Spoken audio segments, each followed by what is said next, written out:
Good evening. Thank you for joining us tonight. I want to thank Tamar and Faivish Pevsner for sponsoring. I'm honored and humbled to be part of this important endeavor and beautiful endeavor, the Ilui Nishmas of Raizel, and all the comfort of the family. Times that there is deepest longing for Moshiach ad Masai, which obviously was many, many times, but the most painful times.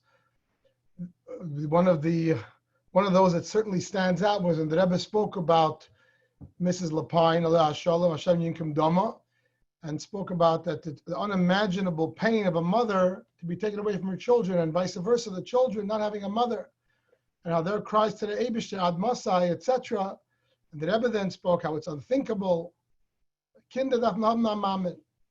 So the learning should be a schus for them, to give them keiches, and to her husband soll sein gesund, the bewusste chazen, and the main nechama, which is that hakitzu v'ranu sheich ne'afar v'hi b'teicham. So the topic that we're talking about is a discussion in Chassidus and in Torah in general, the Rebbe Sicha specifically. Ma'aser Gadol is the main thing, the action, or the main thing, the Kavanah? What's the main part of Yiddishkeit? So you can look at it that as Fruma Yidden, we know that when you do a mitzvah, the main thing is to do the mitzvah. You have to do the mitzvah right with all its details. The Kavanah is less important. We all know, you want to know what to do with a mitzvah, you open up Shulchan Aruch, it tells you specifics, what time to ben Shabbos licht, and how to do your tefillin, and how to mezuzah, what makes a mezuzah kosher. Bottom line, halacha is, Yiddishkeit is, do the mitzvah. The action is what counts. And in Chassidus, this is emphasized even more. It's explained that every mitzvah is a lakus and kedusha, and therefore it has to be just right. You can have all the kavanas in the world, and it doesn't add up to a hill of beans if you're not doing the mitzvah. There's the famous thing that a rabbi once gave a talk about Neiras Shabbos. So this woman says, I light candles in my heart. So he says, I hope you don't get heartburn. I remember once I gave a whole talk about the power of Shabbos licht and how it's so special. And this woman says, she's very spiritual. She says, I do the mitzvah my way. What's your way? Every Friday night at a certain time, I do a dance for God. And it was coming from her heart. It was hard. You couldn't laugh at it because it was coming from her heart. She was a dancer, whatever, a musical person. And every Friday night she looks at the calendar, and at a certain time she does a dance for God. But as Yidden, we know that your dance is beautiful, but the Eibishter wants your Shabbos licht. He doesn't want your dance necessarily. So clearly Yiddishkeit is about the mitzvah. At the same time, it can't just be about the trukin and mitzvah, just the action, because there's so much in Torah about kavanah. To do a mitzvah, to have avas Hashem, yiras Hashem, certainly in Chassidus. What is Chassidus about? If not to motivate us, we should feel close to the Eibush, to avas Hashem, avas Yisrael. Just to know the rules and regulations, you don't really need Chassidus. You have a Shulchan Aruch. So clearly, as Chassidim, we know a big part of Yiddishkeit is the kavanah and the geschmack that we put into a mitzvah. So the discussion I want to have tonight is a very basic, simple discussion based on Chassidus, primarily the Rebbe Sichas. What is it all about in the end of the day? If we understand on one hand that the bottom line is do the mitzvah, so why is such a big deal that we want? You should be a chassid, and you should have a geschmack in a mitzvah. Conversely, if it's about the geschmack, so why are we so busy with the details and the nuances in halacha? And which one is it? So often people say, well, you need both. So if it's both, so how do you break it down? Is it 50-50? Is it 25-75? Is it 90-10? Is it 99-1? The end of the day, meaning what is really the mitzvah? What touches the Eibishter? If it's the Maisa, so what are you making me crazy about Kavanah? If it's the Maisa. If the Kavanah, the Eibishter wants your heart and your feelings, so why are we so busy with the details of the Maisa mitzvah? Which one is it? So, in short, the answer is, before Matan Torah, the main thing was the Kavanah, the Maisa was not so important. After Matan Torah, it's reversed. The main thing is the mitzvah, the Maisa, the act, And the Kavanah is a lot less important, and let's discuss why. Before Matan Torah, everything about Yiddishkeit was spiritual. The Avis, Imois, the Shvatim, the Yidden and Mitzrayim who kept Torah mitzvahs, Shevet Levi, others. The mitzvah was a spiritual thing that you accomplished through your emotion. It was about feeling the Eibishter, trying to feel Elokus. The fact that there was an action was only symbolic. You could think of it that we're trying to reach Elokus. You can't reach it. You're trying to reach the heaven. A human being is trying to reach the heaven. It's impossible. So what do? You put up an antenna, and the antenna catches some radio waves. Doesn't matter if the antenna is long or short, like this, exactly what it's made of. The antenna is not the thing. The antenna is just catching a radio wave from another place. Similarly, the mitzvahs of the Avos was all about the emotional experience. The physical was just a way to express it, to show it, maybe to connect to it, but the physical therefore didn't matter. Some of you may be familiar that it's famously brought down that the mitzvahs, the physical acts that the Avos did, they did not become holy. So for example, when Yaakov Avinu was dealing with the maklis, with the sticks and with the sheep, it says what he was really doing was tefillin. What he really doing was tefillin. The different marks, the lines and the dots represents the 4 different parshas of tefillin, and he was doing tefillin. But those sticks did not become holy. You didn't have to kiss them. You didn't have to fast if chashom they fell on the floor, because the sticks was just like the antenna, was just a symbol for the emotional attachment that he was feeling. The example that's brought in Chassidus is that if a person does an emotional act, but an emotional experience, but there's a physical act to express it. The example is, for example, you smile to show that you're happy. Or you dance at a friend's wedding because you want to express your joy. Is it about the dancing and about the smile, or it's about the simcha that's behind it? Clearly, it's about the simcha. So if a person is going to go to a friend's chasana, so if they're feeling a simcha, so it's expressed through a smile, expressed through a dance, but the physicality is just merely an expression of what you're feeling. But imagine somebody's foolish to stand there in front of a mirror and to say, I'm going to my friend's wedding. Let me figure out exactly how I'm going to move my face and how I'm going to move my feet. It's silly. Because the physical is merely an expression of the spiritual. Nobody says it's a mitzvah of simchas yom tiv that you should figure out how big is your smile, and you should look at the mirror to decide where your lines on your face are going. The lines on the face are inconsequential. Clearly, a simcha in the heart will express on the face. It may express in dancing. But what we're celebrating in Simchas Yom Tif, or a Simcha of a friend, is what's happening in your heart. And the physicality of it on your face or in your dancing is merely an expression, and therefore it would be totally foolish for someone to make that into the centrality of the thing. For someone to sit there and figure out exactly how their face is moving, how their legs are moving when they're dancing, would be foolish, because it's not expressing, it's merely an expression and it doesn't matter. Similarly, the mitzvah of the Avos, yes, they did it with physicality, because at the end of the day, they were here in Elam Hazeh. So Yaakov Avinu did tefillin, so he had the sticks, but the sticks was a symbol. The sticks was like someone smiling to express the simcha. The sticks didn't matter, and the sticks did not become holy, because it was all about their feeling. They're all about their feeling. The physical was a way, either use the mushal of an antenna to catch the radio channels, or the smiling, the physical smiling on the face, or what have you, to express an emotion in the heart. But the main thing, all of it really, is about the feelings within and not about the physical act. Elokus, godliness, did not touch down, did not reach the physicality of the world, and therefore it didn't really matter in what way they expressed the mitzvah. Chassidus further explains that this is why by Avraham Avinu, one of the mitzvahs that's talked about is Achnosas Orchim. And we have the famous story that the Chumash tells us that the 3 angels came. And he was so excited, right? He waited for them. It was a hot day. And the Eibishter felt bad that he doesn't have the opportunity to do the mitzvah of Achnosas Orchim. So the Eibishter sent him these 3 angels disguised as people. Avraham Avinu was overjoyed, and he ran out to the angels, and he brought them in, and He butchered 3 oxen so each one could have the tongue dipped in mustard, and he was overjoyed. He's doing a mitzvah. So Chassidus asked the question. In reality, he wasn't doing anything. These were not human beings, they were angels. So if the mitzvah is hachnasa serchim, to feed people who are hungry, nothing happened. So did we fool Avraham Avinu? Was this whole thing a waste? So Chassidus explains, after Matan Torah, when the mitzvah is physical, then yeah, you could say he didn't do anything. He was fooled. He thought he did a mitzvah, but he's feeding angels. He's wasting, he's like taking food and throwing it over a cliff.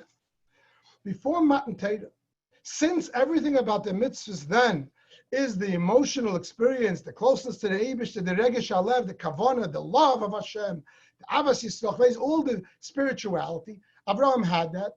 The physical is just merely an expression of it, and therefore he did the mitzvah of Achnasa Serchim 100% the way it's done before Matan Torah, because then the spiritual is what counts and not the physical, and it doesn't matter whether or not there were actually people eating his food or not, because that's inconsequential. Just like Yankee Avinu, it doesn't matter how he did the tefillin. If he used sticks or stones, it doesn't matter if he's feeding malachim or people. The mitzvahs before Matan Torah is the emotional experience.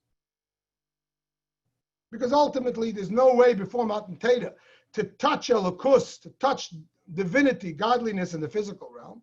Godliness is ruchnius, it's bligvul, it's way beyond our realm. You can't touch it. You're merely putting on an antenna and trying to get some messages from it. You're merely trying to relate to it with an emotional love. There's no way to touch it, and therefore it doesn't really matter how you do the mitzvah. If the person is filled with avas Hashem and love of Hashem, etc., in the mitzvah, that's what it was all about. It was completely spiritual. The physical was inconsequential. It was merely a way to touch down the mitzvah to the physical world. It was the antenna to bring it down. Comes along Matan Torah and changes this whole thing entirely. Matan Torah, mitzvahs become real and physical. Matan Torah, the Eibishter breaks through the barrier between heaven and earth. We actually able to, so to speak, touch Elokus in a physical mitzvah. And after Matan Torah, when a Yid does a mitzvah, it's not the physical is supposed to be an expression of the spiritual. The physical, that itself is the mitzvah. So if the analogy before Matan Torah is that the physical is just like the smile you put on your face, but really what you're talking about is the emotional feeling. The physical is just an expression. After Matan Torah, the mashal given for a mitzvah is eating food or popping a pill for medicine. Doesn't matter how you feel about it. Doesn't matter if you feel joy, if you feel love. The person is sick. Pop the pill. It works. It's real. It's not symbolic. So before Matan Torah, the mitzvah is the physical mitzvah is symbolic of your feelings. It's not a real thing.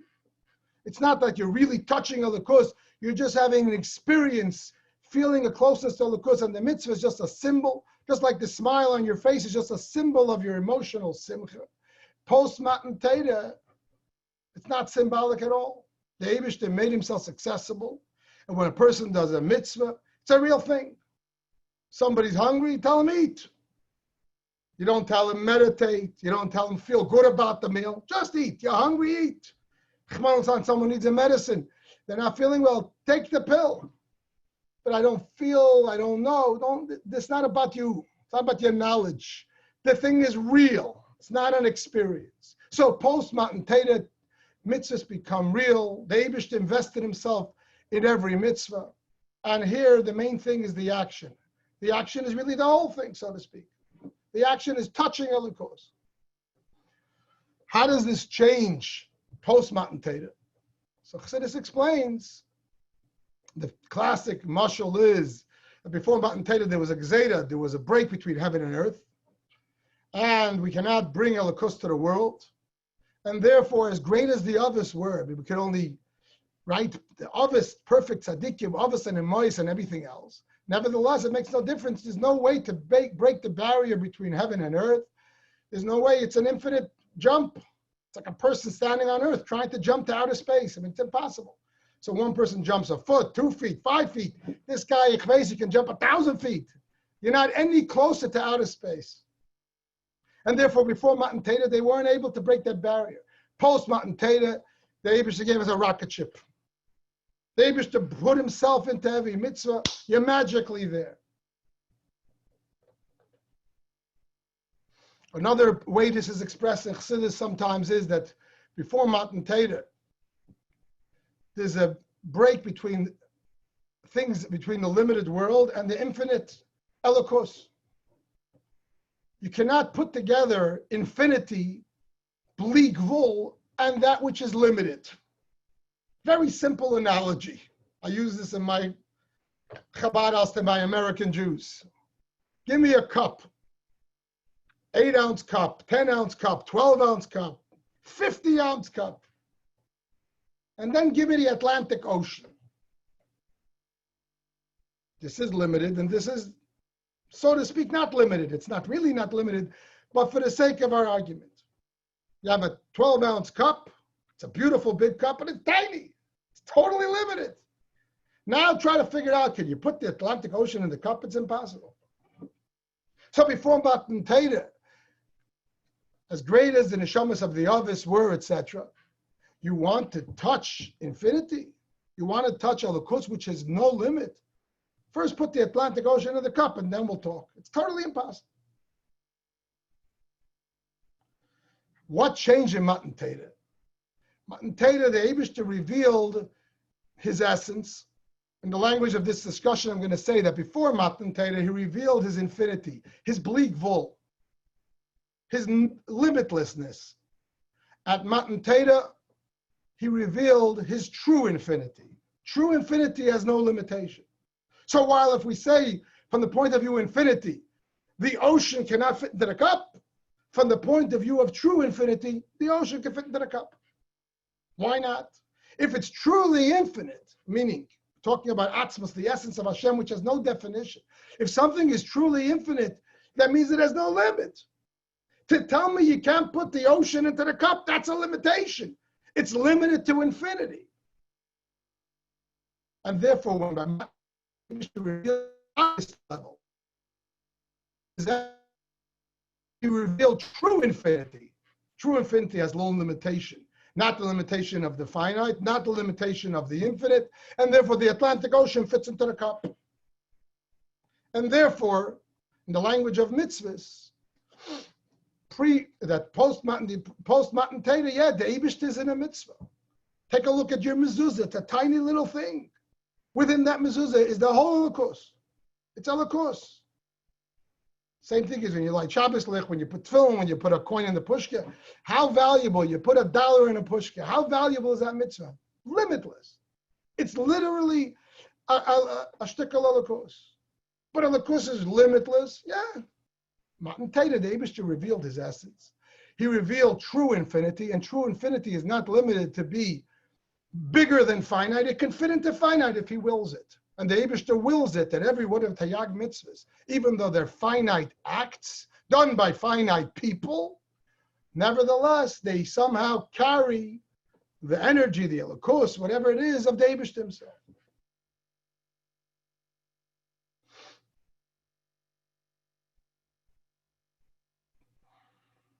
These three levels,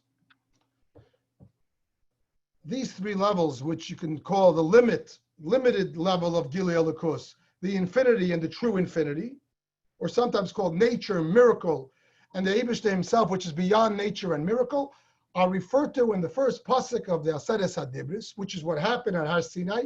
The Eibishter came and revealed Aseres HaDibros. What are the three words? Anochi Hashem Elokecha. So Chassidus says, Elokecha was revealed before. Elokim, that represents Teva. Elokim b'gematria Teva. The level of Elokus where the Eibishter limits himself, so to speak, in nature. Even Hashem, Yud Kei Vav Kei, which represents miracle. That too was revealed earlier in Torah. At Har Sinai, the Eibishter revealed the level of Anochi.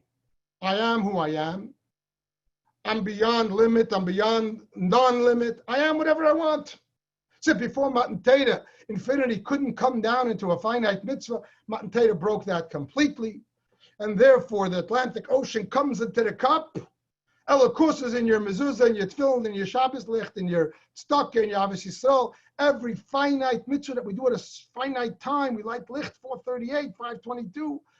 Within every moment of Limud HaTorah that we're doing right now, every inyan that a person does from every word of Tilim, every word of davening, how much of the course is it? Elokus, bligvul, limitless.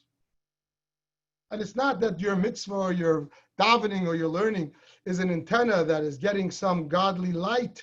It's touching Elokus. Establish himself in that mitzvah. As expressed in the first pasuk of Aseres HaDibros, Anochi Hashem Elokecha, the three levels.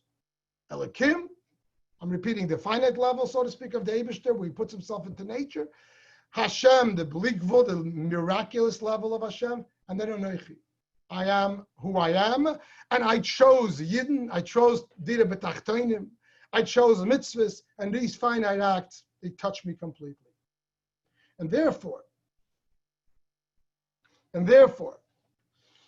so if someone asks the question, what is the main thing in Yiddishkeit? Is it Maaseh or Kavanah? Is it to do the mitzvah or to have the feeling? Pre-Matan Torah, it's all about the feeling. And it makes sense. It's rational. How can you touch God in a physical world? God is infinite. Pre-Matan Torah is all about the feeling, as I said before. The physical acts that they did were just a symbol and an expression of their feeling, much the way a person smiles in order to show their joy. And therefore, there wasn't a Shulchan Aruch for the Yidden before Matan Torah. So how should you smile? Should you smile like this? Should you smile like that? It's ridiculous.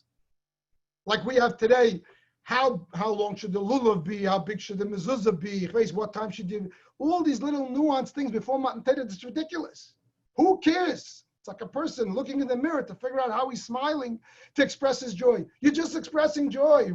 The physical expression is not even secondary. And that's how it was before Matan Torah. They were just feeling a love to the Eibishter.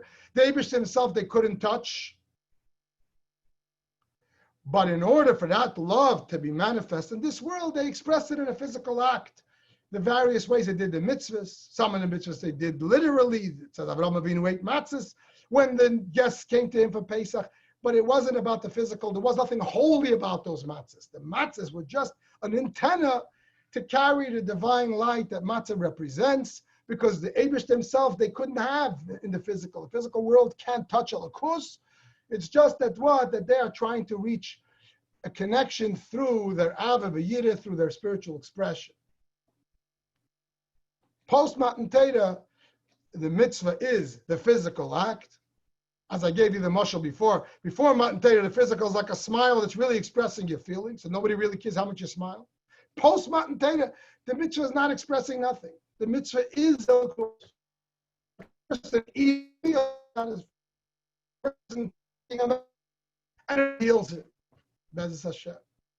The mitzvah is a real thing.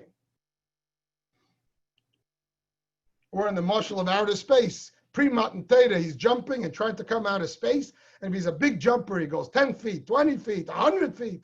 He's no closer. Post-Matan Torah is a rocket ship. Post-Matan Torah, the Eibishter reveals his essence, which is true infinity. And therefore, within every finite mitzvah, you have the whole of the course. You have the Eibishter himself in that mitzvah. There's a cute story that's told that this guy owned a bakery. There was a Yid in town who every day would walk by his bakery and sit outside the bakery. He never came in to buy anything. So a person went out and he said, would you like to buy something? He says, no. He says, why are you sitting here? I sit here because I enjoy the smell of the baked goods. So it happened 1 day, 2 days, 3 days. Finally, the owner of the bakery didn't like it. He said, if you're sitting outside my bakery, enjoying the smell of my bakery, you have to pay. He said, why do I have to pay? I'm not taking anything from you. So finally, he took him to Din Torah, took him to the Rav. And each side gives their argument. And this guy says, what do you mean? I'm just sitting there smelling. It's nothing. And the other guy says, what do you mean? He's enjoying my bakery. Hello? Not fair. So the Rav says to the baker, You're absolutely right. You're absolutely right. And he wants he wants that 10 gulden. He says, you're right. He says to the other guy, Yankel, you owe him 10 gulden. So Yankel pulls out his purse where he had the 10 gulden. He says to Yankel, and Yankel's shocked that the Rav is giving such a psak din. He's ready to give him the money. The Rav says, no, don't give him the money. Take the gulden and jingle it. Jingle it. And he's jingling. The baker is confused. And the Rav says, okay, the din Torah is over. He says, what do you mean? He says, he benefited from the smell of your bakery, and you heard the jingle of his money. I don't know if it's a Chelm story or whatever it is. You benefited from the smell of his bakery. Idiots, verstehst? What do you care? Guys, you lost nothing. So you're complaining that what? That he took from your smell of your bakery. Very good. You're going to have the jingle of his money. But this, in a way, it's a mashal for the mitzvahs of the Avis compared to our mitzvahs. In fact, it says in Chazal that the mitzvahs that the Avis did, the language is reichus hoyu. They're just a smell. In a sense, he didn't have the baked goods. Because pre-Matan Torah, I said before, there was no way to bring the Eibusha, to bring Elokus to the physical world. But they had this smell. I mean, they had this smell. They were able to have the appreciation of what's happening with Elokus, the jingle. But to say that they had it, it's impossible. Post-Matan Torah, every time a Yid does a mitzvah, the Yid has diamonds. Because the mitzvah is Elokus itself. And what's the price tag of Elokus? The person does a mitzvah. What's the price tag of Elokus? It's limitless. Every single mitzvah is literally like you deposit in your account $1 billion. Not the jingle, not the smell, the whole thing. In fact, the Chassidus is brought. The Rebbe Marash says that when we do a mitzvah, the Pashat treasures that a Yid is getting. We're not talking about even as Chassidim, it's not for us the focus of the reward in the other world. This world, it's not the conversation. But the very fact that he does a mitzvah, of course, there's a reward in this world, the next world. But we're ready for Moshiach. We're beyond that. We're a kitzu v'ran sheikh ne'afar, so we can be together with this amazing young woman that we'll remember here in this shir and all those that we lost. So we're not looking. It's not for us about a schar, the other world. A Yid, a chassid knows you do a mitzvah. It's priceless. The mitzvah itself is priceless. It's like I give you a chest filled with diamonds and you ask me, what's the reward for me taking the diamonds? The reward is the diamonds. That's post-Matan Torah. Now, the only question that remains is,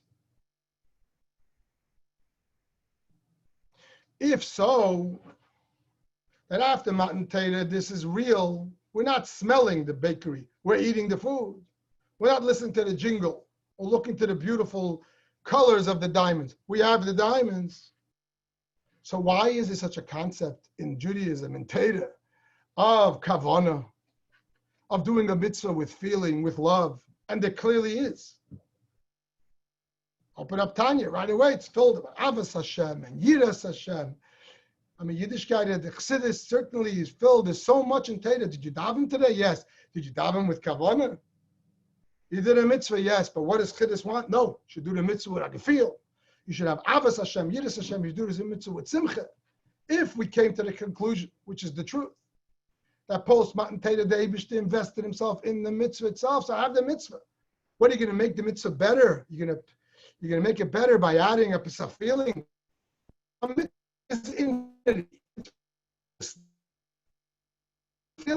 is limited. Even if you have Avraham Avinu.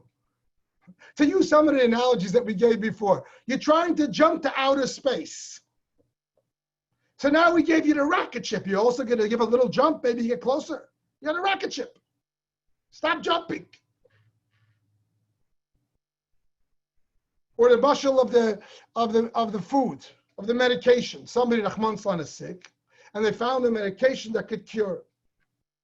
So I says, no, before I take the medication, I have to say L'Shem Yichud. I have to be in the mood, and I have to be in the mode, and I have to know that I'm taking this medication with the right intention, and I love the doctor. Stop it. Pop the pill. Again, after Matan Torah, it's not symbolic, it's not experiential, it's actual and it's factual. The Eibush said, you see this pill? It's a lakos. It'll heal you. Do the mitzvah. Why such an emphasis? And there is clearly an emphasis in Teda that a Yid should do a mitzvah with Avos Hashem and Yiras Hashem. It shouldn't be dry. That's a big part of what Chassidus is. Clearly a big part of what Chassidus is that a Yid should be a real Yid Shemayim, that a Yid should feel that the Eibush is in the room and it should be real. That's a huge accomplishment in and of itself. But beyond that, Chassidus clearly wants that we should then, if the Eibush is in the room, I should do the mitzvah with love, with simcha. Why? How does that add to the mitzvah? That ever once said to somebody who was complaining that he does mitzvahs and he doesn't have feelings. So the Rebbe said, I'm paraphrasing the story a little bit, that if somebody gives you a chest filled with diamonds, are you going to complain that I lost a nickel? I also want my nickel. Whatever your feelings are, they're tiny by comparison. The mitzvah is a chest filled with diamonds. They just give you $1 billion, but I also want my nickel. Because of course, any human endeavor, any love that we can feel today, which is limited by definition to our capacity. We're human beings, we're very limited. And therefore, how much is the value of my Avos Hashem and Yiras Hashem compared to the mitzvah? The mitzvah is $1 billion, and my Avos Hashem is a nickel. If I'm a big chassid, it's $1. If I'm Beinoni from Tanya, it's $1,000. But you're talking about billions. So who cares about the Kavanah? Why is it even relevant? Why do you have to add to billions another nickel? Why do you have to add to your rocket ship that you also took a little jump to get closer to outer space?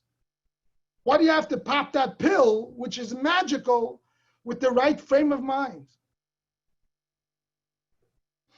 It should be clear that after Matan Torah, mitzvah is a lakos, period. It doesn't matter how you feel about it. And yet, Chassidus makes a big deal that the mitzvah should be done with Avos Hashem and Yiras Hashem to the best of our ability. Clearly, we still say Hamaisahu Ha'ikir. And if you have a choice not to do a mitzvah or to have Kavanah, do the mitzvah. But at the same time, and clearly the mitzvah is very important, at the same time, Chassidus makes a big deal about Kavanah. How is it relevant? I want you to know that this is an interesting discussion that I often have with people in Port Washington, secular Jews to whom initially, before they learn a little Torah and Chassidus, the whole Yiddishkeit is all about my feelings. They don't understand. What do you mean? It's so important that I put on the tefillin, that I have a mezuzah on the door that's kosher, as long as I feel Jewish. Who cares what's in the box of the tefillin? Who cares what time I lit the Shabbos licht? As long as I feel Jewish. And then you come and you're mechanech yid and you say, no, there's really a God. He really said to bench licht. He really said to give tzedakah. He really said to put a mezuzah. And you're not doing it because you're feeling Jewish. You're doing it because he said to do it. It's real. And this is like a whole education. It takes years to switch people's minds from doing Judaism just because it feels Jewish to doing it because the Eibishter is in it. This is touching the Eibishter. So there's going to be a certain point in their growth in Yiddishkeit where they're going to come back to me. Initially, when they walk into Chabad house, they're not so interested in the mitzvah. They want to feel it. They're sitting there and they want to feel it. They're sitting and davening with their eyes closed. You want to put on tefillin? No, Rabbi, I'm meditating. Do me a favor, put on tefillin. You don't have God's number. Dial him up.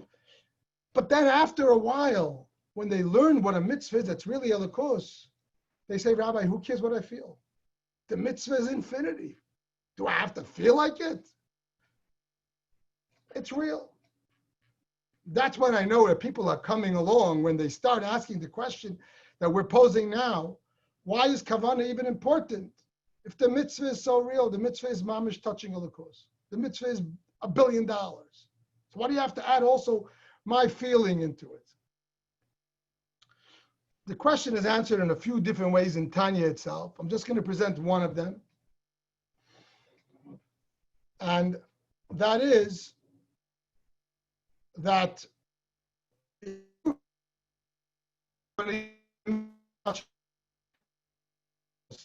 you can't embellish on that. It doesn't get better. It doesn't need my meditation and my mood and my simcha. You're doing a mitzvah. You're touching Elikos. It's a bleak gvul. Billions. However, what part of me is touching Elikos? Is it just my hand that's doing the mitzvah? What about my heart? Is that also touching Elikos? Not necessarily. What about my mind? Is that also touching Elikos? Not necessarily. I'm giving $1 to a poor person, but I'm doing it without a feeling, without a focus. My hand is touching Elikos. My hand is then a merkava to Elikos. It's a chariot to Elikos. It's giving stock, but only my hand. So yes, my hand is totally connected. But the last time I checked, a human being is not just a hand. A human being is also a mind and a heart.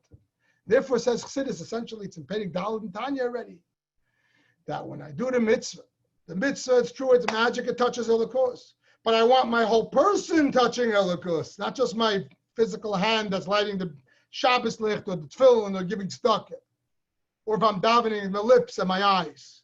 I want that same miraculous connection should permeate my heart, my mind, my whole person. And therefore, Kavanah is important. But not to mistake, Kavanah is important because of my feeling that's what creates the connection. What creates the connection is the mitzvah. But once I have, that's why you're able to reconcile. On the one hand, and I can have all the meditations if I didn't do the mitzvah. Basically, I did nothing. I'm like the guy who's standing outside, jumping, trying to touch outer space. And today I jump 2 feet, tomorrow 5 feet, 10 feet. Good luck. You can get a trampoline. You're not getting any closer to outer space. So if I didn't do the Maisa with all the Kavanahs and punishment, on the other hand, though, if I do the mitzvah, touching Elikos, says the Alter Rebbe in Tanya, it's true, the language of Tanya is the Levushay HaNefesh is the main thing, the act is the main thing because I'm touching Elikos. But don't just do it with your hands. Why shouldn't you want Elikos to touch your heart? Why shouldn't you want Elikos to touch your mind? Your whole person should be Kula Tzruda B'Tzreda Chayim. Your whole person should be zapped, should be completely Mekusha Elikos. And therefore you do the mitzvah, do it, and then put your heart into it, put your mind into it, put your simcha into it, run to do it, put your feet into the mitzvah, put your whole Kotz Meisi Tamana. Why? Because now your whole person is now connected with that magical connection.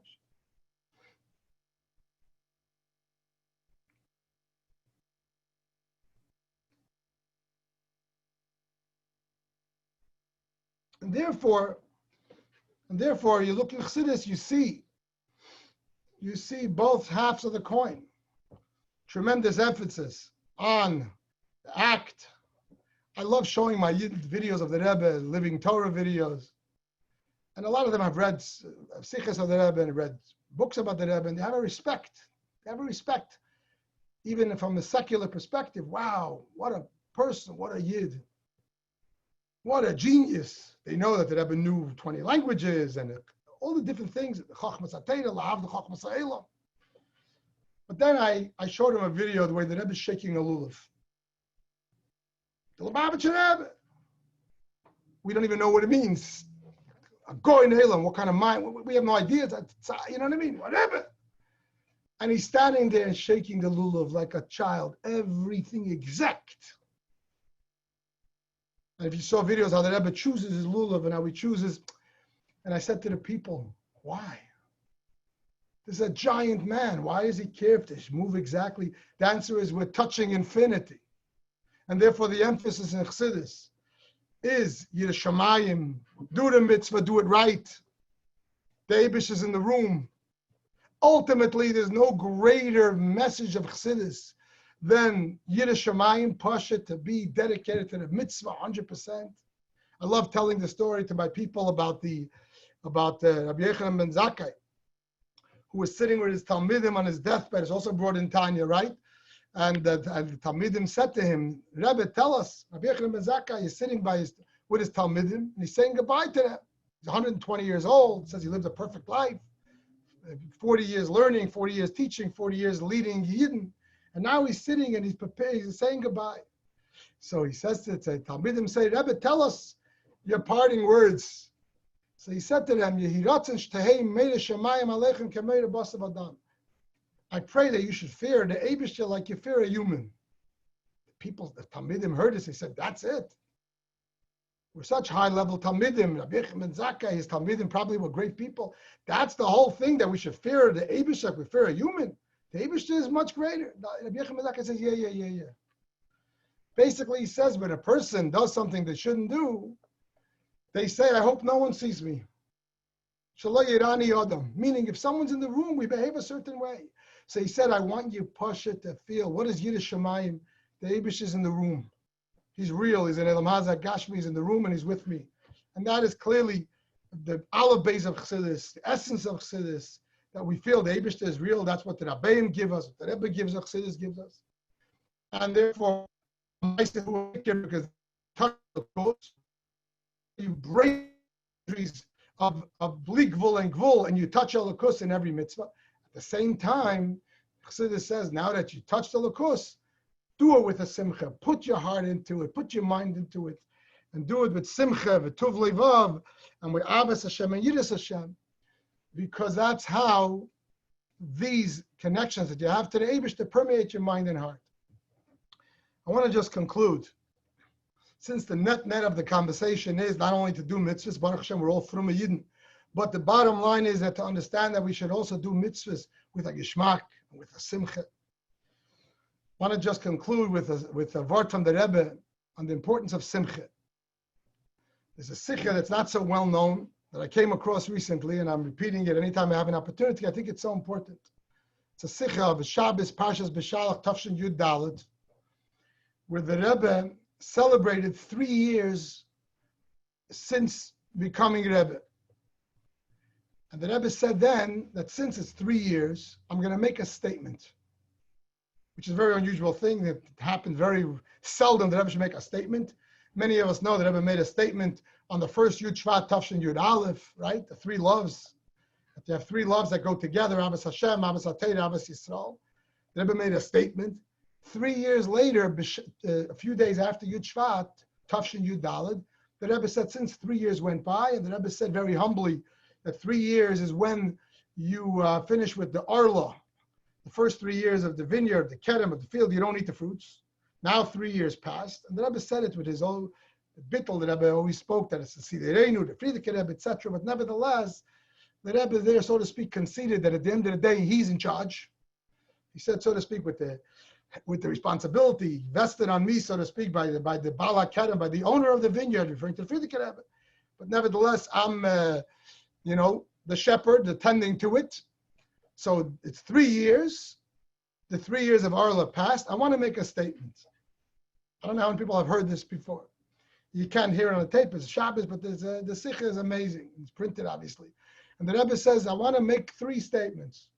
Number 1 is, I'm wishing all of Anash, that anyone who's missing a blessing and Zadechai V'Kayama and healthy children should have it.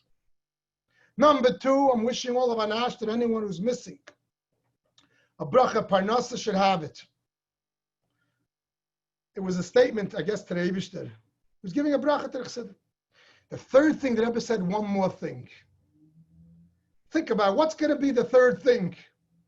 He's giving Anash a bracha, we should have children. That's a pretty important bracha. He's giving the bracha that what? They should have parnasa. It's also ganz important. The third thing the Rebbe said, I want to wish that all those who are walking around with Morish Cheder, melancholy, should get rid of the Morish Cheder, the melancholy. It's fascinating that the Rebbe counted this in at his top 3. The Rebbe was mechanech a generation. He wants Chidin to be besimcha. He wants us to be ufgeleit. You know, it's famous, the famous word that to be besimcha, it's not really a mitzvah, but it brings us hard, any mitzvah. To be melancholy and down, it's not really a sin, but it brings us lower than any sin. The Rebbe wants Chidin to know, Ashreinu Matev Chalkeinu, we're Yidden. We have a Eibishter, we have mitzvahs. And then we're Chassidim of the Rebbe, etc. And therefore, a chassid should be on top of the world. And whenever the Yetzer Hara comes with an argument which is Hepech HaSimcha, we need to send them flying. We had it last week's Parsha where Amalek came. Everybody knows Amalek is Gematria Suffolk. Amalek comes along and throws in doubt in the truth of Holocaust, doubt in our shaykhs to the Rebbe, whatever it is, doubt. In plain English, Amalek says, does God know my name? Do I really matter? Or I'm just like randomly floating around as a biological accident? That's Amalek. Begematria Suffolk. So the Rebbe says in the Sichas, Amalek came twice in Chumash. He came once before Matan Torah, and he comes again now after Matan Torah as a Yidden about to go into Eretz Yisrael, except this time he came disguised. Kanani, I'm not going to go into the whole sikha, but the message that Rebbe is saying over there is that you should know that Amalek comes. The Yetzer Hara of Suffolk. Does God know my name? Do I matter, or I'm just an accident? Which is really the cause of all simcha. The cause of all simcha is certainty. There's a Rebbe, there's a Eibishter, and there's me and you. Each of us is a chelik coming ma'amamish. Each of us is a chassid and a ben yachid and a bas yachid to the Eibishter, to the Rebbe. We're as important to the Rebbe as if we're the only one. Anything different than that is Amalek. Says the Rebbe in the Sikha. There's the regular straight out Amalek who comes to Yid before Matan Teda, before the Yid embraces Teda, and he comes and says, how do you know that you matter? How do you know that Eibishter knows your name? How do you know that Rebbe even knows who you are? Rachmana litzlan. But then a Yid grows in Teda after Matan Teda. Proverbially, after Matan Teda means a Yid grows in Teda, Chesidim, etc. That Amalek maybe we won't listen to. So he gets dressed up, like last week's Parsha, he dressed up like Kanani. Kanani means a businessman. He has a whole negotiation. The truth is that maybe a Yid is important, but I'm not important because I'm not so good, because I'm not so special, because I'm not so special, because says Rebbe that Amalek is the same Amalek. The Yidden didn't know exactly which nation it is, so what did they say? They davened to the Eibishter, whoever this guy is, get the hell out of here. Whoever it is, I don't care who he is, Amalek, Kanani, it doesn't matter. The same thing is, we have to tell our own Yetzer Hara when he comes with these machshavas and mavalvalas, the negative thoughts which take away simcha by a Yid and by a chassid. And we're the richest people on earth. We should be on top of the world. And he knocks us down. Whatever disguise the same Amalek. And tell him, whoever this guy is, get him out, and there's no room for it, and the Rebbe empowers us to serve Hashem b'simcha or b'tuv levav. The Eibishter should give the chama to the mishpacha, to the parents, sein gesund, to the kinderlach, sein gesund, to the husband, who I recently had a chance to meet, and a tired young man.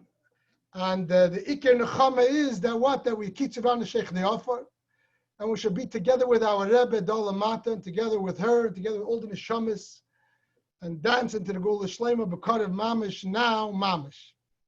Amen. Amen. Thank you very much. Thank you everyone for joining. Thank you for having me.